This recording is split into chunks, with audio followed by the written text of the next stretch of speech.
नमस्ते। आज के इस विश्लेषण में हम एक बहुत ही गहरी और सच कहूं तो थोड़ी मार्मिक कहानी पर बात करने वाले हैं। हम सब कभी न कभी ऐसा महसूस करते हैं ना कि हमारा दुख इस दुनिया में सबसे बड़ा है। खैर, आज की ये चर्चा हमें मानव मनोविज्ञान और शोक से जुड़ी कुछ ऐसी परतों के बारे में बताएगी जो शायद थोड़ी कठोर लगें, लेकिन अंत में एक बहुत गहरी शांति की ओर ले जाती हैं। तो चलिए, मृत्यु, नुकसान और उसे दिल से स्वीकार करने की एक माँ की इस अविश्वसनीय यात्रा को मिलकर समझते हैं। कोई मेरे बच्चे को जिंदा कर दो, कोई इससे बचा लो। जरा एक पल के लिए इस चीख को महसूस कीजिए। ये महज कुछ शब्द नहीं है।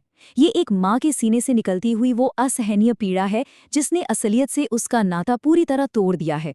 इस कहानी की शुरुआत में ही हम देखते हैं कि एक माँ की दुनिया पूरी तरह से उजड़ चुकी है।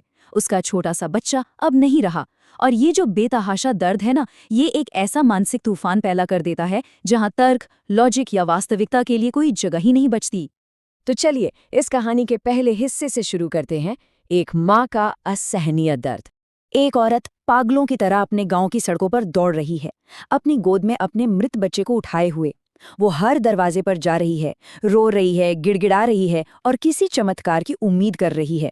ये जो बेकाबू हालत है ना, ये साफ दिखाती है कि जब हम पर अचानक कोई बहुत बड़ा आघात लगता है तो हम कैसे डिनायल यानी पूरी तरह से इनकार करने वाली स्थिति में चले जाते हैं।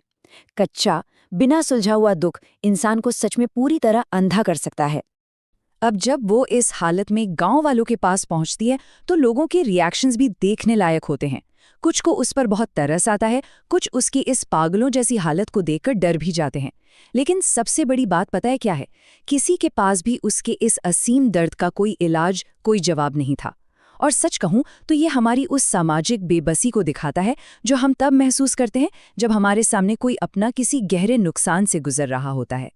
और तभी इस गहरे अंधकार और बेबसी के बीच किसी ने उसे एक रास्ता सुझाया। तुम गौतम बुद्ध के पास जाओ, शायद वही मदद कर सकें। ये इस कहानी का एक बहुत ही बड़ा टर्निंग पॉइंट है। जरा सोचिए, उस टूट चुकी औरत की आंखों में अचानक से एक झूठी ही सही पर कितनी बड़ी उम्मीद जग गई होगी। उसे लगा कि शायद अब कोई चमत्कार हो ही जाएगा। ये वो पल है जहां शोक में डूबा इंसान दर्द से बचने के लिए सच में किसी भी दिशा में भागने को तैयार रहता है। आइए अब देखते हैं कि यहाँ से कहानी कैसे आगे बढ़ती है और बुद्ध की वो अनोखी शर्त क्या थी। वो दौड़ती हुई बुद्ध के पास पहुंचती है और कहती है, भगवान, आप तो सब जानते हैं, बस मेरे बच्चे को जिंदा कर दीजिए, मैं कुछ भी करूंगी। यहाँ इस बात पर गौर कीजिएगा, मैं कुछ भी करूंगी। ये दुख की उस स्टेज को दिखाता है जिसे मनोविज्ञान में बार्गेनिंग या सौदेबाजी कहा जाता है। वो इस क्रूर असलियत को बदलने के लिए अपनी पूरी दुनिया दांव पर लगाने को तैयार है। लेकिन बुद्ध का जो रिस्पॉन्स है वो एकदम अलग है। वो बहुत ही शांत भाव से उसकी बात सुनते हैं, उसके दर्द को पूरी गहराई से महसूस करते हैं। वो उसे तुरंत ये कड़वा सच नहीं बताते कि मृत्यु अटल है। क्यों? क्योंकि वो जानते थे कि उस वक्त वो कुछ भी सुनने या समझने की स्थिति में ही नहीं थी। इसके बजाय बुद्ध पूरी सहानुभूति दिखाते हैं और बच्चे को जीवित करने के लिए मान जाते हैं, लेकिन एक शर्त के साथ। उन्होंने पहले उसे थोड़ी उम्मीद दी ताकि वो कम से कम उनकी बात सुनने के लिए मानसिक रूप से तैयार हो सके। अब यहाँ जो सबसे दिलचस्प बात है वो ये है कि ये शर्त कितनी अलग थी। एक तरफ शर्त का बहुत ही आसान सा हिस्सा है, बस एक मुट्ठी सरसों के दाने लेकर आओ। सुनने में लगता है कि ये तो कोई बच्चा भी कर लेगा, है ना? लेकिन दूसरी तरफ उसका दार्शनिक हिस्सा है, ये सरसों किसी ऐसे घर से आनी चाहिए जहां आज तक कभी किसी की मृत्यु न हुई हो। बुद्ध ने बहुत ही चतुराई से एक आसान से काम के पीछे एक ऐसी चीज छुपा दी थी जिसका पूरा होना इस दुनिया में नामुमकिन था। तो चलिए अब चलते हैं सरसों की इस अजीबोगरीब तलाश पर। अब जैसे जैसे दिन चढ़ता है, हम उसकी एनर्जी में एक बड़ा बदलाव देखते हैं। वो पहले घर जाती है, बहुत ही बेचैनी से दरवाज़ा खटखटाती है, फिर तीसरे घर, फिर चौथे, और जैसे जैसे सुबह से शाम होती है ना, उसकी वो पागलों वाली भाग-दौड़ धीरे धीरे कम होने लगती है। एक एक दरवाजे पर दस्तक देने के साथ उसकी वो घबराहट एक बहुत ही शांत और गहरी समझ में बदलने लगती है। और ऐसा क्यों होता है? क्योंकि हर घर से उसे दिल तोड़ देने वाले जवाब मिलते हैं। सरसों तो हर जगह मिल जाती है, लेकिन जब वो पूछती है कि क्या यहाँ कभी किसी की मौत हुई है, तो जवाब मिलता है, हाँ, हमारे पिता, या हाँ, यहाँ तो किसी न किसी की मृत्यु हुई ही है। ये एक जैसे जवाब उस पर किसी हथौड़े की तरह वार करते हैं।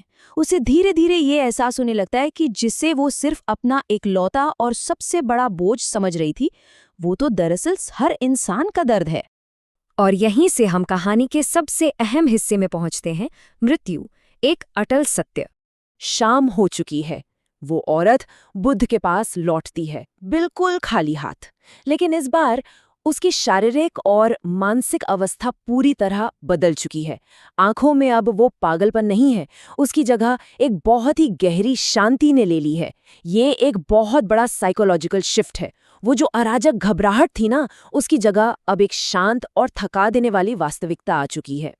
वो धीरे से बुद्ध से कहती है, मुझे सरसों तो बहुत जगह मिली, लेकिन ऐसा कोई घर नहीं मिला जहां मौत ना आई हो। यहाँ उसे पूरी तरह से समझ आ गया है कि बुद्ध की वो शर्त पूरी करना असंभव था। और वो इसलिए नहीं क्योंकि सरसों कम पड़ गई थी, बल्कि इसलिए क्योंकि इस दुनिया में ऐसा कोई कोना है ही नहीं जो दुख और मृत्यु से अछूता हो। तो सबसे ज़रूरी पॉइंट यहाँ पर यह है कि बुद्धा आखिर सिखाना क्या चाहते थे। जिसे हम अक्सर अपना खुद का अनोखा और दुनिया का सबसे बड़ा दुख मान बैठते हैं ना, वो दरअसल इस प्रकृति का अटल और सार्वभौमिक नियम है। मृत्यु कोई सजा नहीं है जो सिर्फ किसी एक इंसान को मिली है, ये तो इस संसार का नियम है।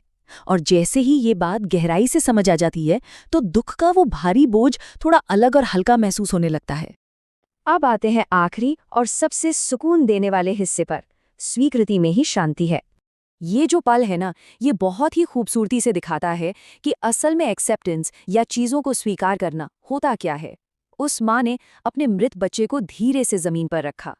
ये सिर्फ एक फिजिकल एक्शन नहीं था, ये सच को दिल से स्वीकार करने का एक बहुत बड़ा क्षण था।